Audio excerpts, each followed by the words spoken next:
Hello दोस्तों, स्वागत है आपका अनअकैडमी के let's crack NEET PG platform पे। आज मैं आपके सामने फिर से एक नया टॉपिक लेके आया हूँ टॉक्सिकोलॉजी के अंदर। इसके अंदर आज मैं आपको मेडिको लीगल एस्पेक्ट्स के बारे में आपको बताऊंगा। तो चलिए स्टार्ट करते हैं। स्टार्ट करने से पहले थोड़ा अपने बारे में, थोड़ा अनअकैडमी के बारे में बता देता हूँ मैं। मेरा नाम है डॉक्टर अंबुज मित्तल और मैं West Bengal University of Health Science का अलमनाई रह चुका हूँ। और अपने पास आउट होने के बाद से मैं टीचिंग लाइन से जुड़ गया था। मैंने बहुत सारे स्टूडेंट्स को उनकी मंजिल तक पहुँचाया है। तो जैसे मैंने आपको बताया, आज मैं टॉक्सिकोलॉजी के अंदर मेडिको लीगल एस्पेक्ट्स में कराऊंगा। मेडिको लीगल एस्पेक्ट में आपको कराऊंगा।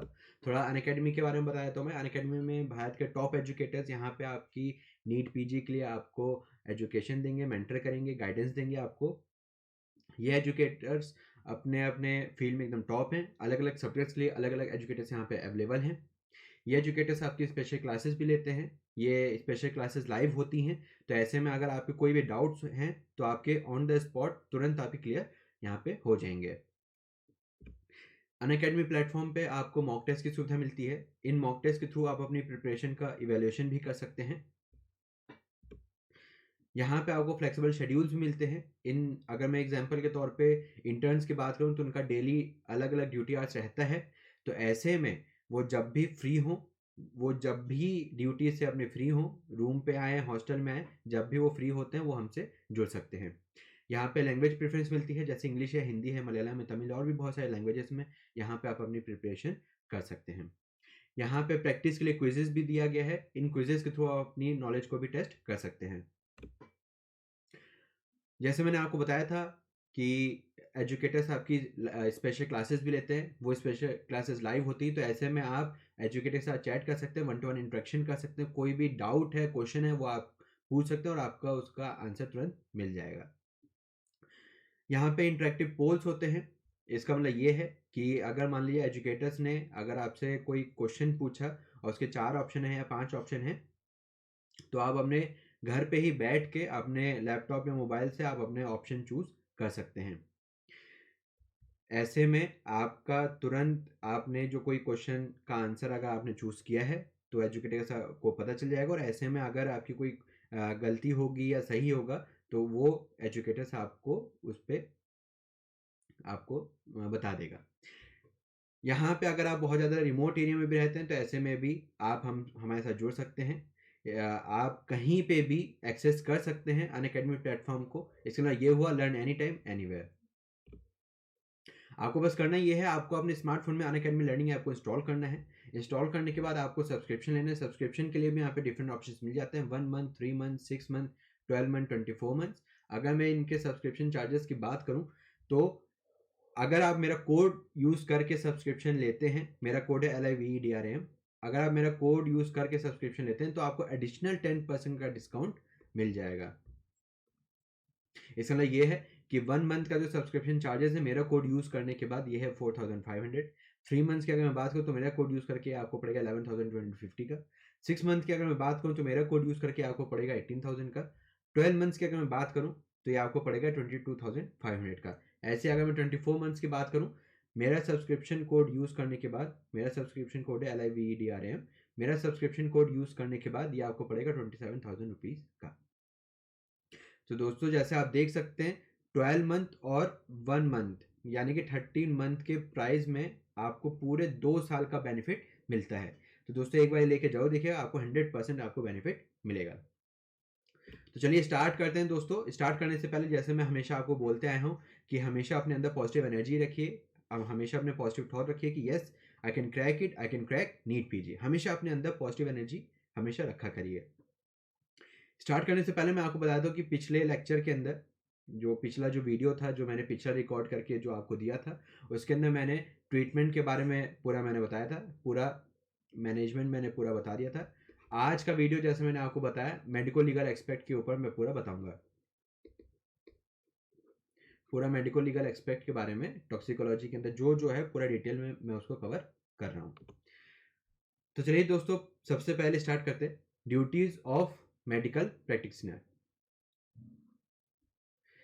A poisoning case may present to medical practitioner as a case of क्या क्या सामने आ सकता है डॉक्टर के सामने। Suicidal injection of poison, homicidal poisoning और accidental exposure.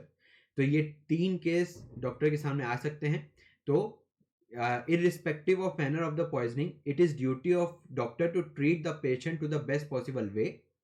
If adequate facilities are not available in the hospital, the patient should be given first aid measures and then referred to higher medical center। यानी कि अगर मान लीजिए किसी doctor के सामने कोई ऐसा पॉइजनिंग का केस आता है, चाहे भले ही वो सुसाइडल हो, होमिसाइडल या फिर एक्सीडेंटल हो, कोई भी किसी भी तरीके का पॉइजनिंग का केस अगर आता है डॉक्टर के सामने, तो डॉक्टर की ड्यूटी है कि उस पेशेंट को पहले ट्रीट करें। ऐसे में अगर मान लीजिए कोई अच्छी फैसिलिटी नहीं है उसके पास, तो ऐसे में वो फर्स्ट एड दे के, ताकि पेशेंट हायर सेंटर तक आसानी से पहुंच सके, फर्स्ट एड दे के उसको फिर रिफर कर देना हायर सेंटर पे। Doctors working in a government setup are required to report every case of poisoning to the police. यानी कि जो डॉक्टर गवर्नमेंट एम्प्लॉय हैं, जो गवर्नमेंट हॉस्पिटल के अंदर अगर वो काम कर रहे हैं, तो ऐसे में उनको हर एक केस को पुलिस को इन्फॉर्म करना पड़ेगा, चाहे वो सुसाइडल हो, होमिसाइडल हो, चाहे वो एक्सीडेंटल हो, हर एक केस को पुलिस को इन्फॉर्म करना पड़ेगा। Doctors working in private setup are not under legal obligation to inform police of accidental और सुसाइडल पॉइजनिंग केस। यानी कि अगर किसी की प्राइवेट प्रैक्टिस है, तो वो एक्सीडेंटल और सुसाइडल इन 2 केस को वो पुलिस को इन्फॉर्म नहीं करेगा तो भी चलेगा। However, if death of patient occurs, then police has to inform. Doctor is bound under section 39 of CRPC to inform police regarding all the case of homicidal poisoning। यानी कि अगर डेथ हो जाती है तो वो उसको जो है पुलिस को इन्फॉर्म करना पड़ेगा। अगर कोई होमिसाइडल पॉइजनिंग का अगर कोई केस है, तो ऐसे में डॉक्टर की ड्यूटी है कि वो सेक्शन 39 सीआरपीसी के अंदर साफ लिखा हुआ है कि डॉक्टर को पुलिस को इन्फॉर्म करना पड़ेगा होमिसाइडल केस के अंदर। अगर वो नहीं इन्फॉर्म करता है, यानी कि failure to inform may be culpable under section 176 of IPC. यानी कि अगर वो सेक्शन 39 सीआरपीसी का पालन नहीं करता है, तो उसके ऊपर धारा 176 के तहत उसके ऊपर कार्रवाई हो सकती है। तो यानी कि इस स्लाइड से हमने क्या सीखा? हमने ये सीखा गवर्नमेंट हॉस्पिटल के जो डॉक्टर हैं, उनको तीनों ही केसेस को इन्फॉर्म करना पड़ेगा पुलिस को, चाहे वो सुसाइडल हो, होमिसाइडल या फिर एक्सीडेंटल हो। लेकिन अगर कोई प्राइवेट प्रैक्टिस में अगर कोई है डॉक्टर, तो उसको सिर्फ होमिसाइडल पॉइजनिंग की ही इंफॉर्मेशन देनी पड़ेगी। ये किस सेक्शन के अंदर आता है? सेक्शन 39 ऑफ सीआरपीसी सेक्शन के अंदर आता है। लेकिन अगर डॉक्टर नहीं बताता है पुलिस को, तो सेक्शन 176 आईपीसी के तहत उसके ऊपर कार्रवाई हो सकती है। नेक्स्ट आते हैं, if police required information regarding poisoning case irrespective of manner of exposure and doctor is summoned by investigation officer, then the doctor is under obligation to give all information regarding the case under section 175 CRPC. If doctor concealed the fact or information, then doctor may be prosecuted under section 202 of IPC. Similarly, providing false information by doctor to police is culpable under section 193 of IPC। यानी कि अगर मान लीजिए कोई भी case के regarding, poisoning के कोई भी केस के रिगार्डिंग अगर पुलिस डॉक्टर को समन करती है, बुलाती है, तो उसको आना पड़ेगा। अगर डॉक्टर से कोई भी पूछताछ होती तो उसको पूरी इंफॉर्मेशन देनी पड़ेगी। अगर कोई इंफॉर्मेशन छुपाता है, कंसील का मतलब होता है छुपाना, अगर कोई भी इंफॉर्मेशन छुपाता है तो सेक्शन 202 आईपीसी के तहत उसके ऊपर कार्रवाई हो सकती है। ऐसे ही अगर डॉक्टर गलत इंफॉर्मेशन देता है, फॉल्स इंफॉर्मेशन देता है, तो उसके उस रिगार्डिंग सेक्शन 193 आईपीसी के तहत उसके ऊपर कार्रवाई हो सकती है। इसका मतलब ये हुआ सेक्शन 202 के अंदर इंफॉर्मेशन को छुपाना और सेक्शन 193 आईपीसी के अंदर गलत इंफॉर्मेशन देना। तो हमारे सामने ये कुछ आईपीसी हमारे सामने आई। The attending doctor should collect and preserve evidence suggestive of poisoning such as empty bottle container of poison bought by the patient या फिर relative, soiled cloth, remaining food, vomitous, feces or gastric lavage, etc. Deliberate omission to collect or preserve evidence is punishable under section 201 of IPC. All collected exhibit या फिर evidence should be handed over to investigation officer in properly sealed condition। यानी कि अगर मान लीजिए doctor के पास कोई ऐसा कोई केस आता है, तो उसको एविडेंस के तौर पे चीज़ें प्रिजर्व करके रखनी पड़ेगी। चाहे वो एम्प्टी बॉटल या फिर कंटेनर हो जो पेशेंट या रिलेटिव द्वारा दिया गया हो, जो एविडेंस के तौर पे उसके क्लोथ्स के रिमेनिंग, फूड जो उसने कुछ लिया होगा, अगर कुछ लिया होगा तो वॉमिटस, फीसेस या फिर गैस्ट्रिक लेवाज, ये सारी चीज़ें अगर उसके सामने आती है पॉइजनिंग केस में, तो ये सारी चीज़ें उसको प्रिजर्व करके रखना पड़ेगा। अगर डॉक्टर प्रिजर्व करके नहीं रखता है, अगर प्रिजर्व करके नहीं रखता एविडेंस को, तो ये 201 आईपीसी के तहत पनिशेबल होगा।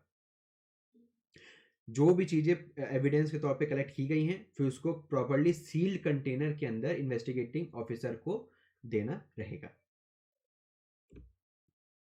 तो diagrammatic representation regarding sample and exhibit to the preserve by doctor, यानी कि क्या क्या हम प्रिजर्व कर सकते हैं। सस्पेक्टेड कंटेनर या फिर bottle, suspected food, gastric lavage, vomitus, soil cloth, urine, stool sample, ये सारी चीज़ें पॉइजनिंग केस में एक एविडेंस के तौर पे काम कर सकता है। नेक्स्ट आते हैं, if the condition of poison patient is serious and is conscious, the doctor should arrange for dying declaration और should record if circumstances warrant. यानी कि अगर मान लीजिए पॉइजनिंग के केस में अगर किसी पेशेंट की कंडीशन बहुत सीरियस है और वो बहुत ही कम टाइम बचा है उसके पास, तो ऐसे में जो डॉक्टर है वो डाइंग डिक्लेरेशन के तहत वो जो उसकी गवाही है वो ले सकता है। If patient dies and exact diagnosis or cause of death cannot be made out, the patient is brought dead, the doctor should inform the police regarding the matter and should not issue the death certificate। यानी कि अगर patient जो है उसकी death हो जाती है और तो ऐसे में सबसे पहले उसको पुलिस को इन्फॉर्म करना पड़ेगा और वो डेथ सर्टिफिकेट इशू नहीं कर सकता जब तक वो पुलिस इन्वेस्टिगेशन वो नहीं हो जाती है। If it's occur to be a case of food poisoning case or death, the public health authorities should be notified। यानी कि अगर मान लीजिए किसी पब्लिक प्लेस पे अगर फूड पॉइजनिंग केस होता है या फूड पॉइजनिंग की वजह से डेथ होती है, तो डॉक्टर को पब्लिक हेल्थ अथॉरिटीज को इन्फॉर्म करना पड़ेगा। Preservative of record, the indoor patient record should be made and preserved for up to 3 years. If relative of patient seek record, it should be provided within 72 hours। तो चलिए कुछ section के बारे में देख लेते हैं। Poison and the IPC. तो सेक्शन 272 आईपीसी क्या कहता है? अडल्ट्रेशन ऑफ फूड और drink intended for sale. Section 273 IPC क्या कहता है? सेल ऑफ नॉक्शियस फूड और ड्रिंक। सेक्शन 274 आईपीसी क्या कहता है? Adulteration of drug. अडल्ट्रेशन का मतलब होता है मिलावट करना। सेक्शन 275 आईपीसी क्या कहता है? Sale of adulterated drugs. Section 276 IPC क्या कहता है? Sale of drug as a different drug और prescription.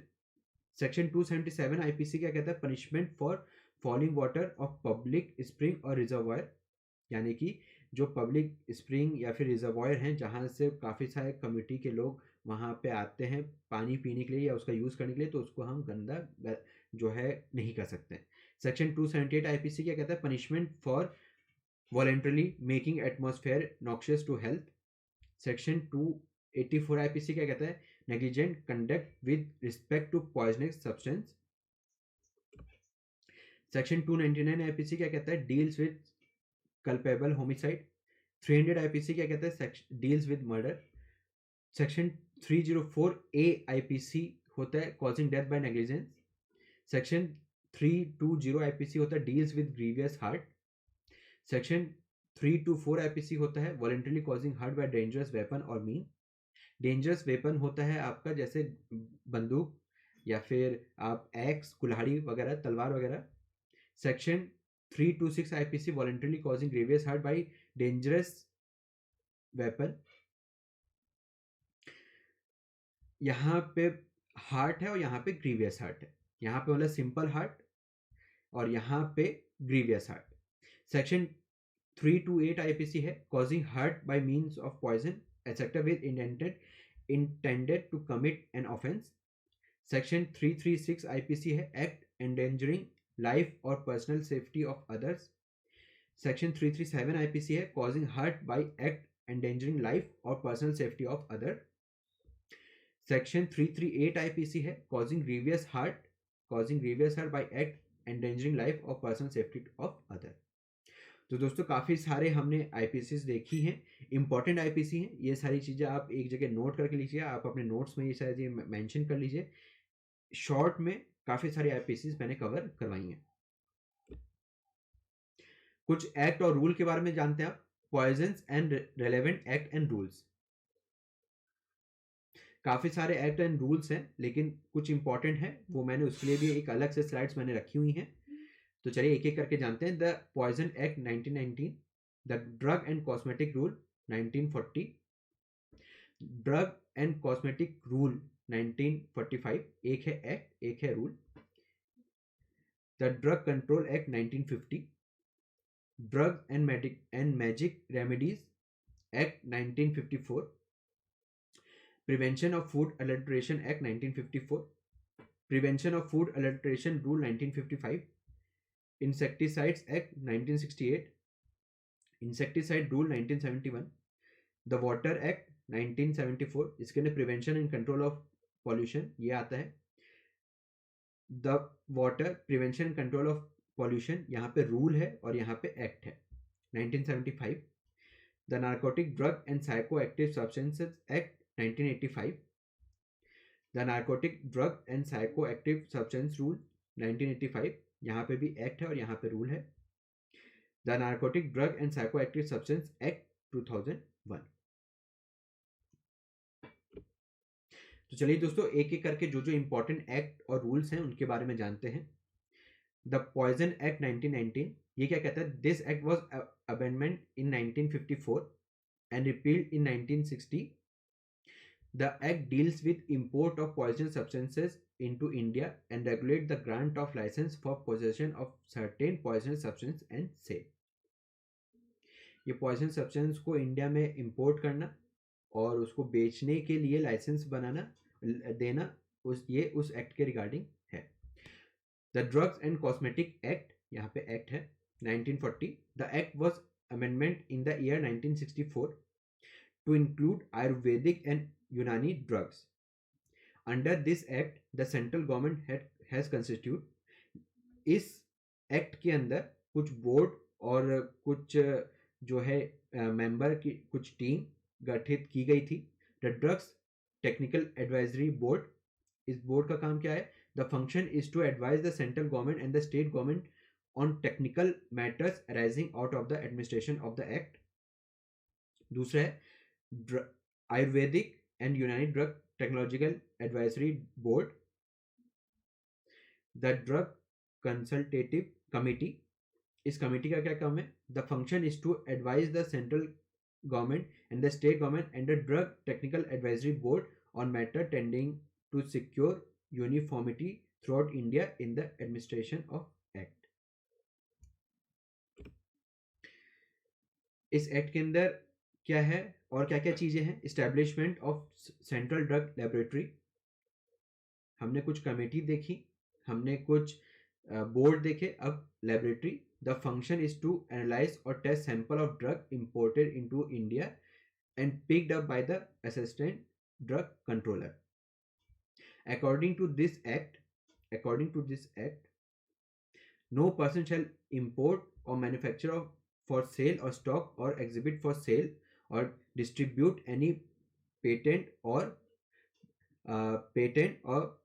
proprietary medicine unless it is displayed on its label or container, either the true formula or a list of ingredients contained in it in a manner readily intelligible to the manner of the medical professional।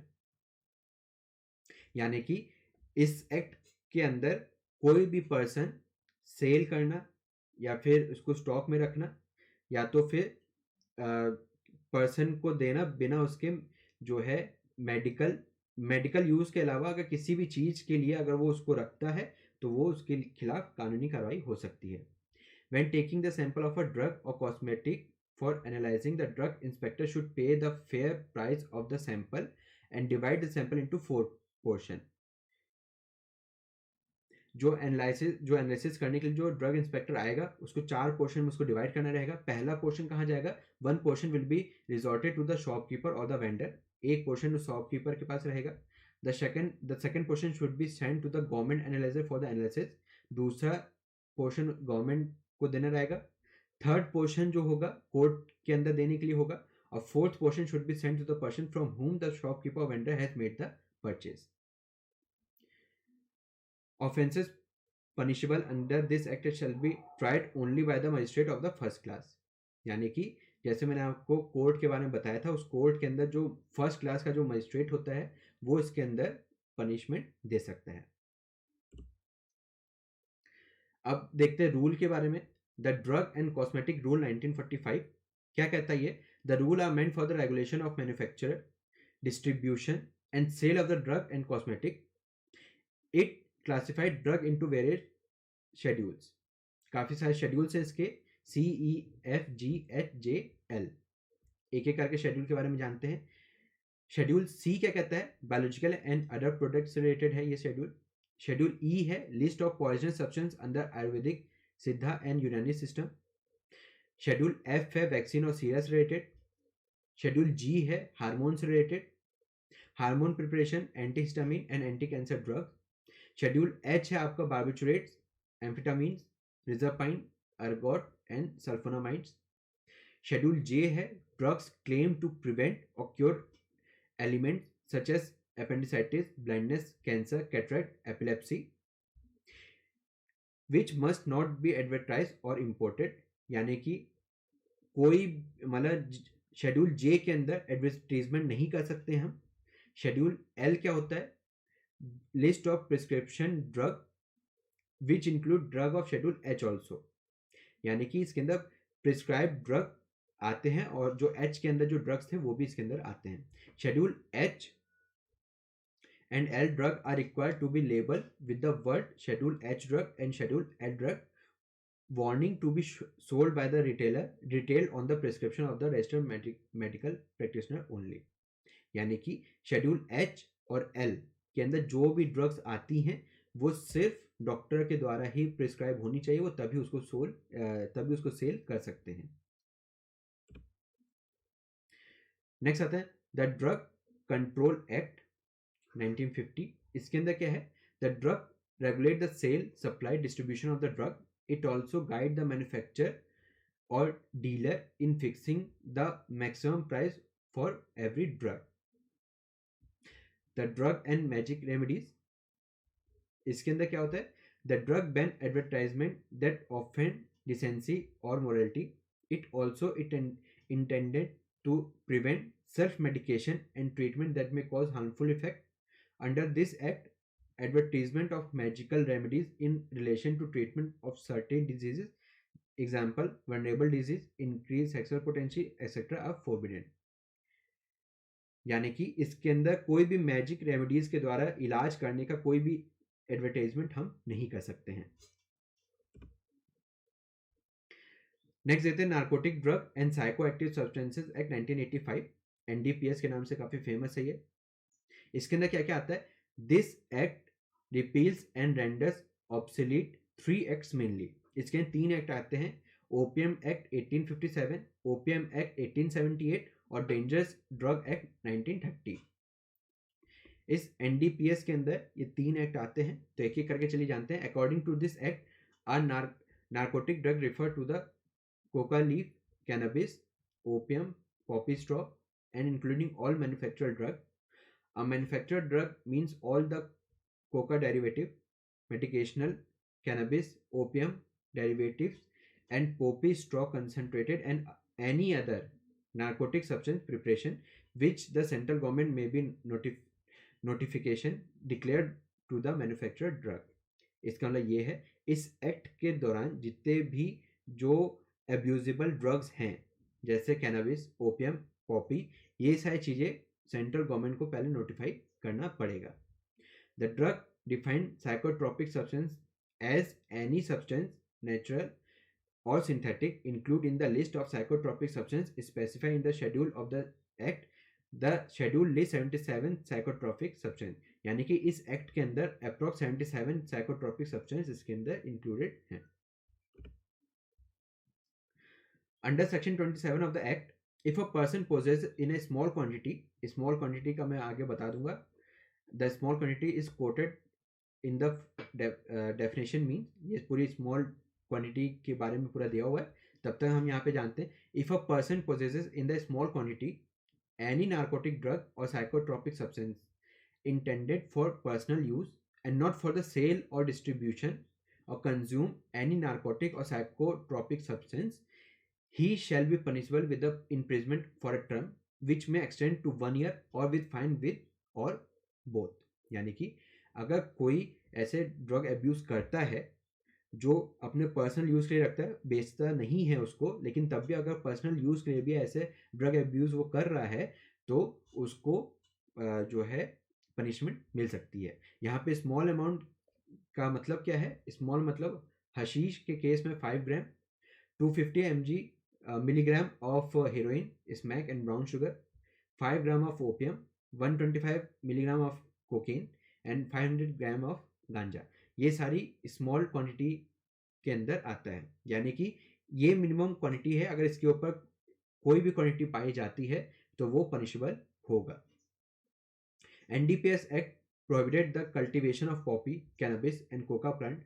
However, restricted cultivation is allowed for the medication or scientific purpose। यानी कि ये जितने भी drug abuse वाली जितनी भी चीज़ें हैं, जैसे हशीश, चरस, गांजा, ये जितनी भी चीज़ें हैं, इसको कल्टिवेट यानी कि उपजा नहीं सकते हैं, सिर्फ रिस्ट्रिक्टेड मैनर में ही इसको उपजा सकते हैं, वो भी सिर्फ और सिर्फ मेडिकल या फिर रिसर्च पर्पस के लिए ही सिर्फ।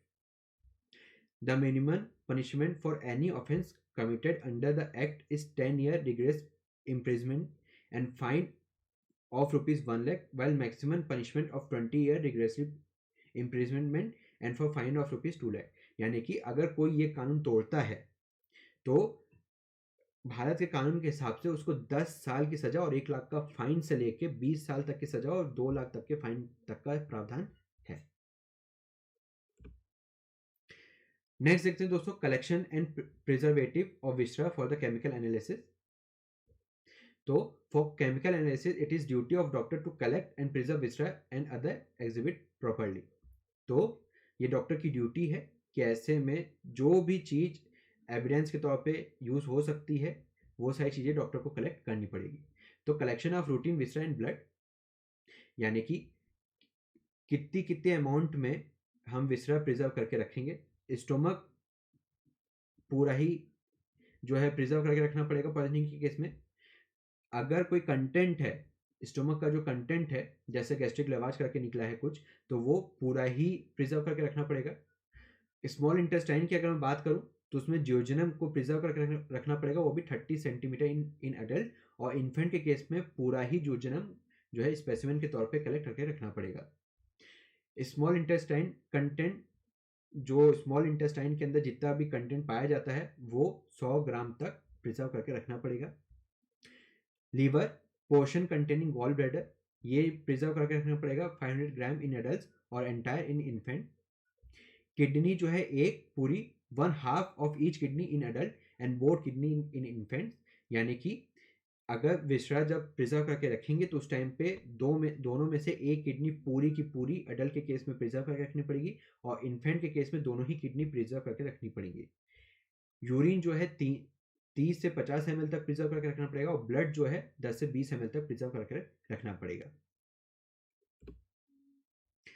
Additional viscera and body fluid collected at autopsy, यानी कि जैसे मैंने अभी आपको जो विसरा मैंने आपको बताए थे, लीवर, किडनी, इंटेस्टाइन, स्टमक, उन सब के अलावा और क्या क्या, एडिपोज टिश्यू 200 ग्राम, बाइल पूरा, ब्रेन 500 ग्राम। 500 ग्राम उस केस में अगर कोई वॉलेटाइल पॉइजन है, अल्कोहल या फिर एनेस्थेटिक बार्बिट्रेट या फिर कार्बन मोनोऑक्साइड, उस केस में 500 ग्राम। और ब्रेन 1 से 2 सेंटीमीटर क्यूब, यानी कि छोटा सा टुकड़ा, रेबीज को डिटेक्ट करने के लिए। लंग्स पूरा, विट्रस ह्यूमर पूरा जितना अवेलेबल कर सकते हैं। CSF 10 ग्राम, 10 ml, माफ कीजिएगा 10 ml। स्पाइनल कॉर्ड पूरा लेंथ, स्किन जितना भी अफेक्टेड पोर्शन है वो, बोन 10 सेंटीमीटर लेंथ का बोन, स्कैल्प हेयर 10 से 20 स्कैल्प हेयर, यूट्रस पूरा और हार्ट पूरा। तो यहाँ पे जैसे आप ये इमेज देख सकते हैं, collection of routine viscera at autopsy. Bottle 1 contain stomach with loop of intestine with the content. Bottle 2 contain pieces of liver, spleen and kidney, and bottle 3 contain blood. यानी कि ये 1, ये 2 और ये 3. तो ऐसे करके हम प्रिजर्व करके रखते हैं विसरा को. नेक्स्ट यहाँ से दोस्तों preservatives. After collection of viscera it is important to preserve them properly with proper preservatives. Following account provide guideline of preservation of viscera and body fluid. तो इसके लिए रिगार्डिंग एक टेबल रखी हुई मैंने यहाँ पे, मैं इसको डिस्कस कर दूंगा. तब तक के लिए और भी चीजें मैं बता देता हूँ. Viscera rectified spirit is use as a preservative for viscera in all case of poisoning except following poison. यानी कि हम ज़्यादातर आइडियली जो प्रिजर्वेटिव जो मटेरियल है वो है रेक्टिफाइड स्पिरिट. किस किस केस में हम रेक्टिफाइड स्पिरिट नहीं यूज कर सकते? वो है phosphorus, alcohol, phenol, paraldehyde and acetone. तो ये पॉइजन्स को हम रेक्टिफाइड स्पिरिट के अंदर प्रिजर्व करके नहीं रख सकते हैं. तो इसके लिए जो निमोनिक है वो है PAPPA. तो ये काफ़ी अच्छा निमोनिक है दोस्तों. इससे आपको रेक्टिफाइड स्पिरिट का जो ये है एक्सेप्शन है वो आप याद कर सकते हैं.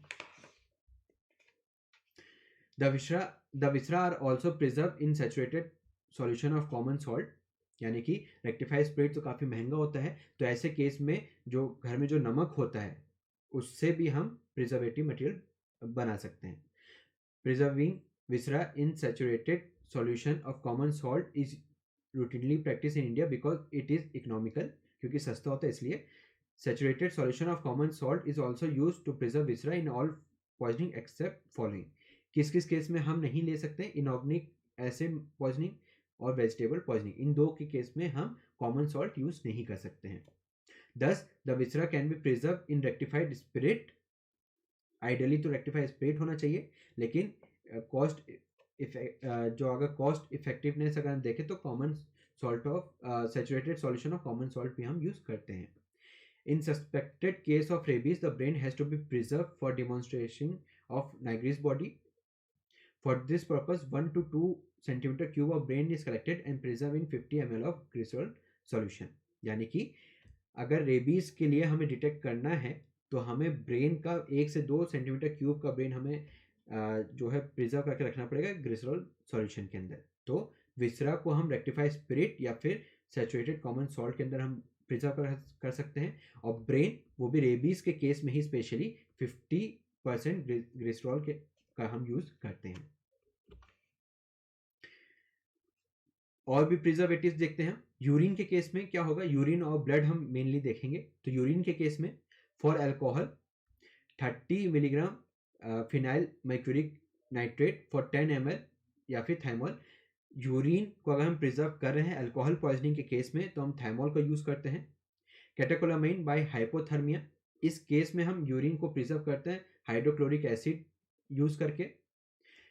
रूटीन टॉक्सिकोलॉजी के लिए हम लोग rectified solution, saturated solution of common salt और equal amount of rectified spirit.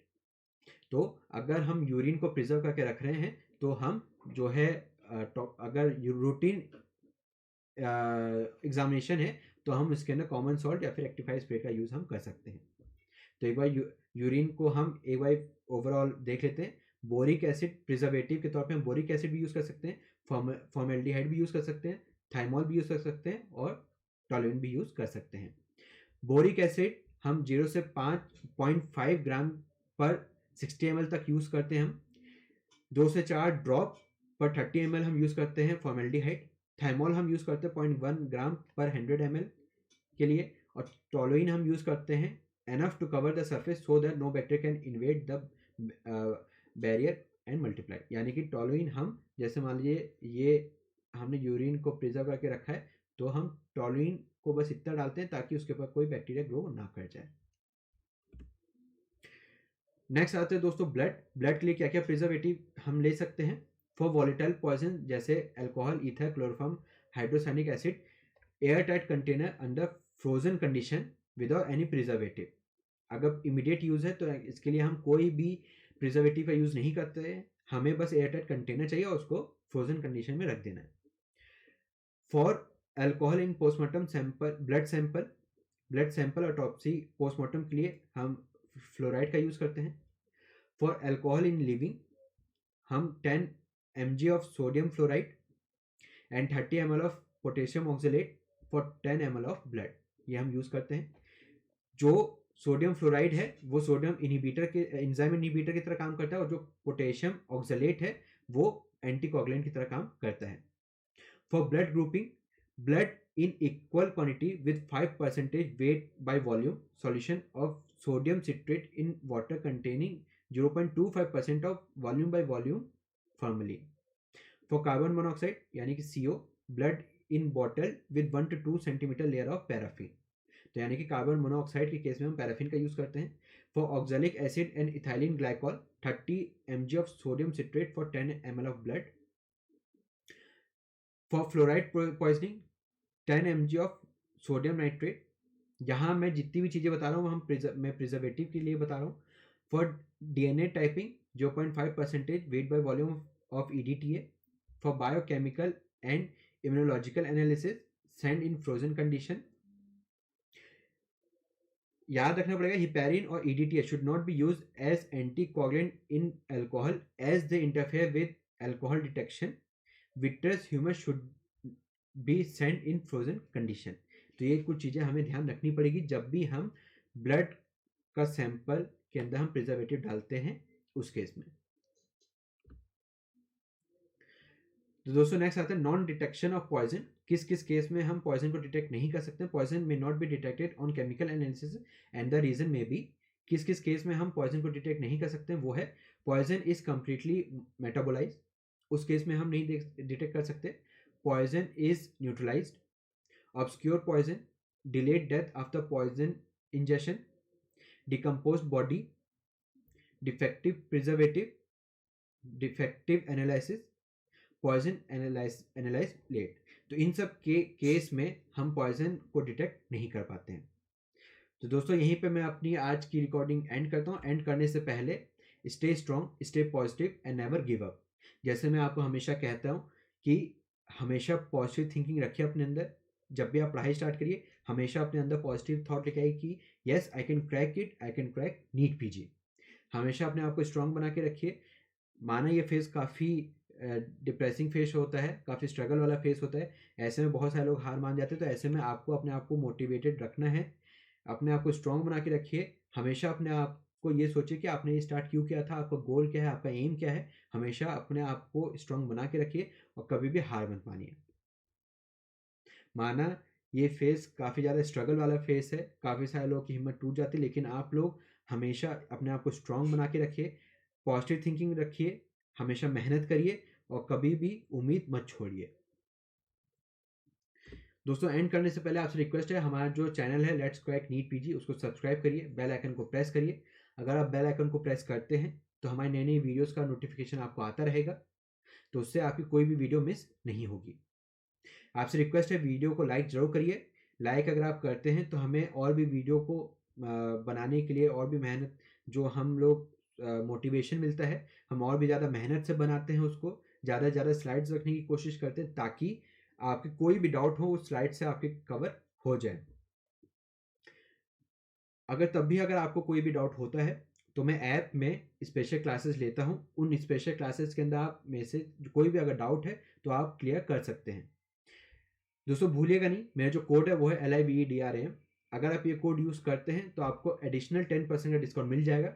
अगर मैं 24 मंथ के सब्सक्रिप्शन चार्जेस की अगर मैं बात करूँ तो उसके चार्जेस 30,000 रुपीज़, लेकिन अगर आप मेरा कोड यूज़ करेंगे LIVEDRAM तो आपको 10% का डिस्काउंट मिल जाएगा और ये आपको पड़ेगा 27,000 रुपीज़ का सिर्फ। ऐसे ही दोस्तों अगर 12 मंथ्स के सब्सक्रिप्शन चार्जेस की अगर मैं बात करूँ तो उसके चार्जेस हैं 22,500 मेरा कोड यूज़ करके। ऐसे 1 मंथ का जो सब्सक्रिप्शन चार्जेस हैं वो हैं 4,500। तो दोस्तों जैसे आप देख सकते हैं 13 मंथ के सब्सक्रिप्शन चार्जेस में आपको पूरा 2 साल का बेनिफिट आपको मिल रहा है। तो इसलिए दोस्तों एक बार आप ये सब्सक्रिप्शन लेके देखिए, आपको 100% बेनिफिट मिलेगा, क्योंकि यहाँ पे जितनी भी क्लासेस हैं वो सब लाइव होती हैं। ऐप के अंदर जितनी भी क्लासेस होती हैं वो सब लाइव होती है, वो कोई भी रिकॉर्डेड सेशन नहीं होता है। तो अगर आप ऐप के अंदर हमारी कोई क्लास लेते हैं, कोई आप देखते हैं, तो आपको वो एकदम लाइव क्लासेस मिलेंगी। आपके कोई भी डाउट होंगे तो आपके हैंड टू हैंड वहीं पे ऑन द स्पॉट सॉल्व कर दिए जाएंगे। तो दोस्तों इसी के साथ मैं आज की वीडियो रिकॉर्डिंग में एंड करता हूँ। कोरोना वायरस काफ़ी देश में संकट उत्पन्न हो गया है दोस्तों। ज़्यादा से ज़्यादा पॉजिटिव इसके अंदर लोगों के अंदर मोटिवेशन दीजिए कि सोशल डिस्टेंसिंग मेंटेन करके रखिए, प्लस जो है अफवाहों से दूर रहें। अगर कोई भी अफवाह आती है तो ये हमारा फ़र्ज़ है कि उसको हम दूर करें और लोगों के बीच में एकदम सही इन्फॉर्मेशन हम पहुँचाएँ। तो चलिए दोस्तों आज की वीडियो में यहीं पे एंड करता हूँ। तब तक के लिए थैंक यू।